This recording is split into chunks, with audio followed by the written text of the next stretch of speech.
આદિવાસી સમાજ સમજણો થયો છે, જ્યારથી જળ જંગલ જમીનનું જે મહત્વ એ સમજતો થયો છે ત્યારથી લઈને અત્યાર સુધી એ પોતાના સંઘર્ષ સાથે જળ જંગલ જમીનને બચાવવા માટે લડત લડી રહ્યો છે।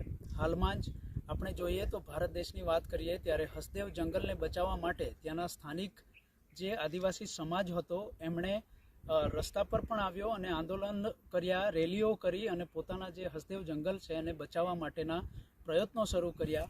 અને ભારત સરકારની વાત કરીએ કે કેન્દ્ર સરકારની ખાસ કરીને વાત કરીએ ત્યારે અદાણીને જે જંગલ આપી દેવામાં આવ્યું હસદેવ જંગલ, એને લઈને આદિવાસી સમાજમાં ખાસો આક્રોશ પણ જોવા મળ્યો। આ જંગલો બચાવવા માટે આદિવાસી સમાજ કેમ ઝઝૂમી રહ્યો છે? કેમ કે એમને ખબર છે જો જંગલોનો નાશ થશે તો આદિવાસી સમાજ જ નહીં પણ દરેક સમાજને નુકસાન થશે। કેમ કે આપણે કોરોના વખતે જોયું છે કે જ્યારે ઓક્સિજનના બાટલાથી આખો જે સમાજ હતો જે બીમાર કોરોના થયો એ શ્વાસની જે પ્રક્રિયા હતી એને સામે ઝઝૂમી રહ્યો હતો। આવી જ રીતે આદિવાસી સમાજ જે પોતાની પ્રકૃતિ બચાવવા માટે લડી રહ્યો છે અને યુનો દ્વારા પણ એવું ઘોષિત કરવામાં આવ્યું છે કે જો તમારે લાંબા સમય સુધી માનવ જીવન જો ટકાવવું હોય તો આદિવાસી સમાજની જે પરંપરા છે, જે સંસ્કૃતિ છે, જે જંગલ સાથે જોડાઈને આગળ વધવાની જે રીત રિવાજો છે એમને ફોલો કરવા પડશે, નહીં તો આદિવાસી સમાજ કે અન્ય સમાજ ક્યારે ટકી નહીં શકે। આપણે આજે જે વાત કરવાના છે એ જંગલોને બચાવવાની સાથે જ વાત કરવાના છે। વલસાડ જિલ્લાનું હાલમાં તો લોકસભા ચૂંટણી ચાલી રહી છે પણ ડિસિઝન ન્યૂઝ હંમેશા એવા પ્રશ્નોની વાત કરે છે જે ખરેખર માનવ જીવન માટે જરૂરી હોય છે અને એને લઈને જ આજે વલસાડ જિલ્લાના કપરાડા તાલુકાના એક એવા વિસ્તારમાં આવ્યા છે જ્યાં જે આદિવાસી સમાજનો જે સતીપતિ સમાજ કહેવાય છે એમણે એક એવી પહેલ કરી છે કે જે જંગલો અને જે ડુંગર પ્રદેશ છે આખો એને બચાવવાની પહેલ કરી છે। આજે આપણે કપરાડા તાલુકાના દિનબારી ગામમાં આવ્યા છે જ્યાં જે સતીપતિ સમાજ છે એમણે એક એવો બોર્ડ માર્યો છે એક ડુંગર પર કે આ ડુંગરનું રક્ષણ પણ થાય અને જે આદિવાસી સમાજની જે આખી પ્રકૃતિ છે, જે સંસ્કૃતિ સાથે જીવન જીવી રહ્યા છે એમની પણ કાળજી લેવામાં આવે। ફોરેસ્ટ વિભાગ સાથે એમની કોઈ દુશ્મની નથી પણ એમનું એવું કહેવું છે કે આદિવાસી સમાજ હંમેશા જંગલો પ્રત્યે પ્રેમ દર્શાવતો આવ્યો છે તો આ જંગલોને બચાવવામાં ફોરેસ્ટ વિભાગની જેમ જ આદિવાસી સમાજ પણ પહેલ કરી રહ્યો છે। કેમ કે ધીમે ધીમે આખું જે કપરાડાનું જંગલ હતું તે ધીમે ધીમે નાશવંત તરફ જઈ રહ્યું છે। આજે હજારો પ્રમાણમાં જે જંગલોના જે વૃક્ષો છે એ કપાઈ રહ્યા છે, એને લઈને પણ જે સતીપતિ સમાજ છે પહેલ કરી રહ્યો છે। ભલે દેવાંશી જોશી એવું કહેતી હોય કે આદિવાસી સમાજનો જે સતીપતિ સમાજ છે એ ગેરબંધારણીય છે, પણ એ સમાજ આજે એવી પહેલ કરી રહ્યું છે કે કદાચ દેવાંશી જોશીને પણ એવું થશે કે જંગલોનું રક્ષણ કરવા માટે આજે જે સમાજ છે આદિવાસી સમાજનો સતીપતિ સમાજ છે એ ખૂબ જ સરસ પહેલ કરી રહ્યું છે। આપણે આ સમાજની જે આખી પહેલ છે એમની સાથે જોડાયેલા જે કપરાડા સમાજના જે રૂઢિ પ્રથાના અહીંના જે પ્રમુખ સ્થાને જે અવાજ ઉઠાવે છે એવા જસવંતભાઈ સાથે વાત કરીશું કે જેમણે આ પહેલમાં ભાગ લીધો અને આ પહેલ કેમ કરવામાં આવી એના વિશે એમની પાસેથી જ માહિતી મેળવીશું। જે રૂઢિ પ્રથાની આખી પ્રક્રિયા છે તમે કેવી રીતે એમને જુઓ છો ને શું આવી રીતે જે સતીપતિ સમાજ કે પછી રૂઢિ પ્રથા દ્વારા જે પહેલ કરવામાં આવી છે એનાથી આદિવાસી વિસ્તારોમાં જે જંગલો છે એ બચી શકશે? તમને શું લાગે છે? નમસ્કાર, હું જસવંતભાઈ ચતુરભાઈ ગાયકવાડ, કપરાડા રૂઢિ પ્રથાના પાટીલ તરીકે મને નિમણૂક કરવામાં આવી છે। જ્યારે આ ડીંડિયો ડુંગર એટલે અમારી પારંપરિક આસ્થા કે અહીંયા માવલી માતાનું બેસ્તાન છે। અમારા વડીલો જ્યારે અમુક વર્ષો અહીંયા માવલી માતાનું જ્યારે રાખે છે અહીંયા સામે માવલી માતા બી છે અને આ કુદરતી જંગલો છે। થોડા સમય પહેલા મને જાણવા મળ્યું કે અહીંયા કોઈ પર્યટન સ્થળ બનાવવાના એમ, તો પહેલે તો નહીં કે મનમાં ચાલતું હશે પણ જ્યારે આ રસ્તો બન્યો ને ત્યાર પછી લોકો ઘણા કહેતા કે રસ્તો અહીંયા ગામડામાં ઘણા રસ્તા નથી બન્યા તો આ કેમ અચાનક ડુંગર પર રસ્તો, એટલે અમને જાણવા મળ્યું તો એના થ્રુ અમને એ થયું કે અહીંયા કદાચ આ પર્યટન સ્થળ બની જશે તો આ કુદરતી જંગલો છે એનો નાશ થઈ જશે, વૃક્ષો તૂટી જશે અને આપણી જે કુદરતી આસ્થા છે અહીંયા કે આપણા સ્થાનિક લોકો અહીંયા કુદરતી રીતે આવી અવર જવર કરે છે, આવે જાય તો એ અટકાય થાય। ધારો કે કમ્પાઉન્ડ કરી લે છે તો એમાં આપણે ટિકિટો બી ઉઘરામાં કદાચ ટિકિટો લઈને પછી લોકોને અમુક માન મર્યાદામાં અમુક સમય સુધીમાં જ બેસવામાં આવે.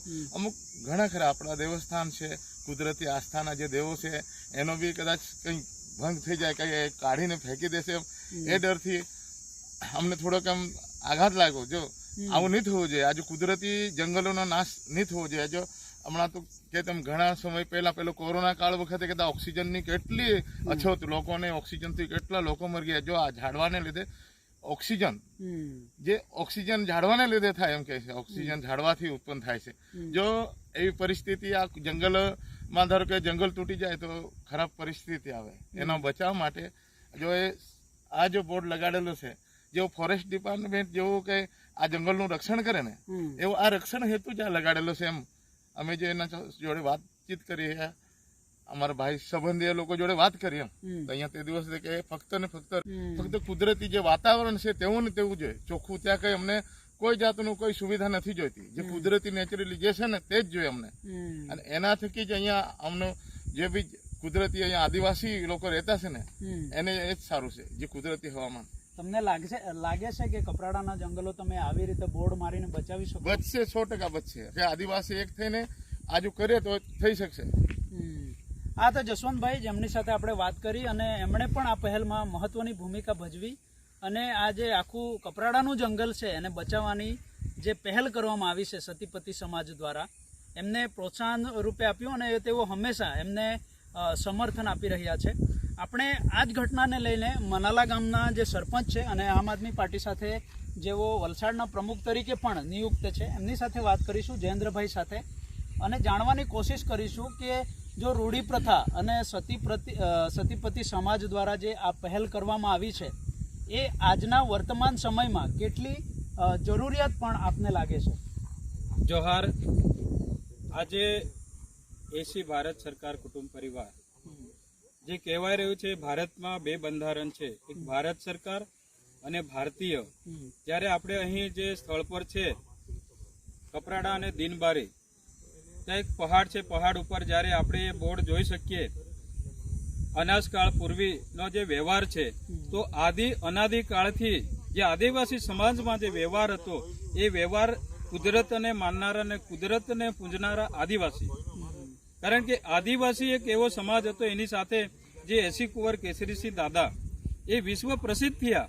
એ વિશ્વ પ્રસિદ્ધ ક્યારે થયા? તારીખ 7/1969 ની અંદર વિશ્વ પ્રસિદ્ધિ મેળવી કે આદિવાસી તરીકે, આદિવાસી પ્રકૃતિને પૂજનારા અને આદિવાસીનો જે વ્યવહાર અને એના જે કાયદાઓ છે એ કાયદા ભારતીય લોકો આવેલા બહારથી એ લોકો માટે અલગ કાયદાની વ્યવસ્થા છે, જ્યારે ભારત સરકાર મતલબ આદિવાસીના અલગ કાયદાઓની વ્યવહાર છે.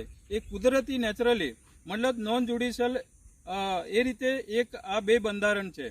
તો મૂળ શું વાત છે કે આ આદિવાસી તરીકે અને મૂળ વ્યવહારમાં જો આવે તો આ તમામ જગ્યાએ જેવા પણ આપણા પહાડો છે એ તમામ પહાડો ઉપર એક સંજીવની વનસ્પતિઓ અને પર્યાવરણનું જો જતન કરે તો આદિવાસી જ કરી શકે.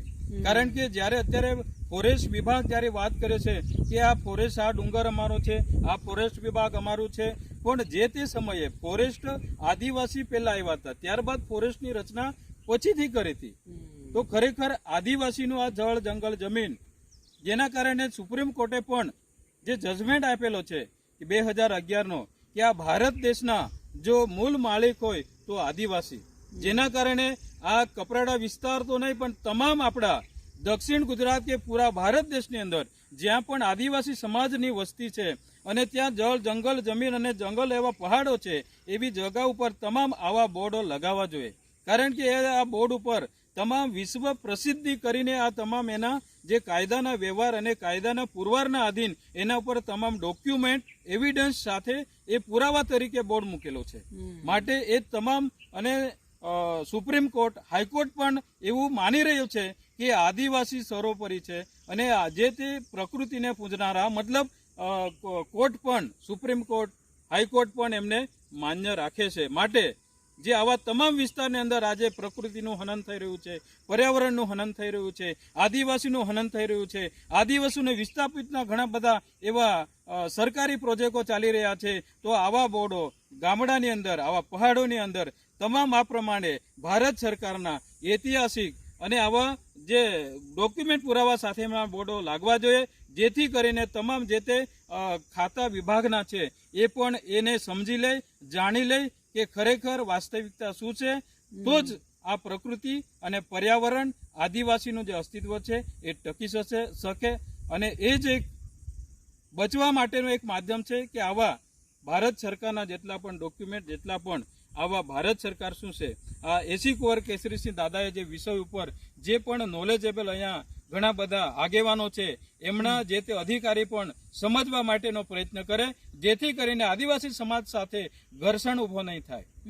ધન્યવાદ. તમે જે વાત કરી રહ્યા છો અત્યારે હાલમાં જ 2-3 મહિના પહેલા જ જે ગુજરાતી મીડિયા છે જમાવટ કરીને એમના જે ઓનર તરીકે કહી શકાય એવા દેવાંશી જોશીએ આજે એસી ભારત સરકાર છે એમના પર પ્રશ્નો ઉઠાવ્યા હતા અને એમને ગેરબંધારણીય તરીકે જાહેર કર્યું હતું. એમના એપિસોડમાં એમણે વાત કરી હતી.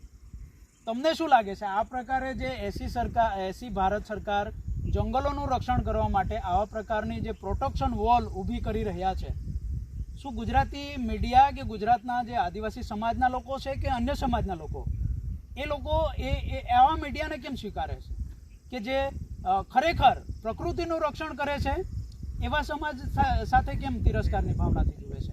એમનું મૌલિક બંધારણ અલગ છે, જે આદિવાસી એસી ભારત સરકારનું જે મૌલિક બંધારણ અલગ છે અને જે આપણું જે બંધારણ અત્યારે જે આપણા ભારત દેશમાં ચાલી રહ્યું છે એ બંધારણ અલગ છે. તો આ બંને વચ્ચેનો ડિફરન્ટ એ મીડિયા નથી સમજતી. શું લાગે છે તમને? આજે અત્યારે અલગ અલગ વિવાદો કે અલગ અલગ જે અર્થો નીકળી રહ્યા છે, તો જ્યારે અંગ્રેજ જે આવ્યા હતા, બ્રિટિશ સરકાર જે હતી, ત્યારે આદિવાસી અહીંયા જે પણ ક્રાંતિકારી યુવાનો, ક્રાંતિકારી બિરસા દાદા, ટટ્યા મામા, આંબેડકર સાહેબ, મતલબ ડોક્ટર આંબેડકર સાહેબ, એવા હજારો આદિવાસી ક્રાંતિકારીઓ જે બ્રિટિશ સરકાર સામે લડ્યા હતા એ જ પ્રમાણે, કારણ કે આદિવાસી મૂળ માલિક છે, તો આદિવાસીની જે લડત માટે લડ્યા હતા અને ત્યારબાદ અંગ્રેજોએ પણ અહીંથી નાહવા પડ્યું, ભાગી જવા પડ્યું. ત્યારે આજે આ પુરવારના આધારે એમ સાબિત થઈ શકે, એ લોકોને બી ખબર છે કે એસી ભારત સરકારનો જે કાયદો છે, કાયદી વ્યવસ્થા છે, આદિ અનેક કાળથી આ વ્યવહાર છે, તો એના સામે આપણે હારી જઈશું. જે પણ બહારથી લોકો અહીંયા આવેલા છે, નાગરિકતા લઈને આવેલા છે, અહીંયા વસેલા છે, અને ત્યારબાદ એમને જે અહીંયાનું વહીવટી માટેની વ્યવસ્થા કરી છે, તો જ્યારે પણ એવું પ્રસિદ્ધિ થાય કે અહીંયાના કોઈ બહારના માણસોનો કોઈ અહીંયા હક નથી, ત્યારે તમામ જે બહારથી આવેલા એને તમામ અહીંયા આ દેશ અને આ ભારત દેશના જે તે જગ્યાએ જે પણ બહારના આવેલા છે એને છોડીને જે તે વતને એને જવું પડે. એ તમામને ડર છે, જેના કારણે અલગ અલગ અર્થો કાઢીને અને એવું પણ કહે છે કે આ તો નક્સલવાદી છે. શું પ્રકૃતિની રક્ષણ કરવા, પ્રકૃતિની જાળવણી કરવા શું નક્સલવાદી કહેવાય? નહીં. એમણે ખબર છે કે આ આદિવાસી સમાજ અને આદિવાસી સમાજને જે ઐતિહાસિક વ્યવહાર જે લોકોમાં પહેલ આગળ આવે, તો ખરેખર જે બહારથી આવેલા એ લોકોએ પુરવાર કરવામાં એમના પાસે કોઈ જવાબ નથી, કોઈ ડોક્યુમેન્ટ નથી. માટે જ્યાંથી આવેલા ત્યાં એમણે પરત જવું પડે, એ પરિસ્થિતિ આવી રહી છે. ડિસિઝન ન્યૂઝના બીજા વિડીયો જોવા માટે ચેનલ સબસ્ક્રાઇબ કરો અને બેલ આઇકન બટન પર જઈ ક્લિક કરો. સ્વતંત્ર અને આઝાદ પત્રકારત્વની મદદ કરવા નીચે આપેલા થેન્ક્સ બટન પર જઈ ક્લિક કરો. મદદની કિંમત નિશ્ચિત કરો અને ડિસિઝન ન્યૂઝની આ સફરમાં અમારા સાથી બનો.